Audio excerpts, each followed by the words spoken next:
ஸ்ரீரங்கம் கோவில். ஸ்ரீரங்கத்திற்கு இன்னொரு பெயர் திருவரங்கம். அரங்கம் என்றால் தீவு என்று பொருள். காவேரி ஆற்று நடுவே தீவாகி அரங்கத்தில் இறைவன் குடியிருப்பதால் இதை ஸ்ரீரங்கம் என்று, இத்தலத்தில் அருளும் பெருமாளை ஸ்ரீரங்கநாதர் எனவும் தாயாரை ரங்கநாயகி என்றும் அழைக்கிறார்கள்.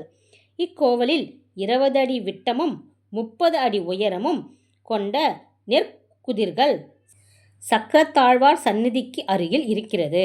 1000 ஆண்டுகள் முன்னர் அமைந்த இந்த நெல் சேமிப்பு கிடங்குகள் வட்ட வடிவமாக கொண்டவை. மொத்தமாக 1500 டன் எடை கொண்ட நெல் இதில் சேமிக்க முடியும்.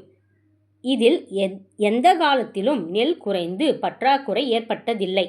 அதைப்போல எவ்வளவு நெல் கொட்டினாலும் அதில் ஏற்றுக்கொள்ளும் தன்மை உடையது. பெருமாள் அணிந்திருக்கும் காலணிகள் தேய்மானத்திற்கு பிறகு ஸ்ரீரங்கம் திரு கொட்டாரத்து என்னும் இடத்தில் தூணில் மாட்டி வைத்திருப்பதை பார்க்கலாம். இந்த செருப்பை செய்வதற்கு எனவே தொண்டர்கள் இருக்கிறார்கள்.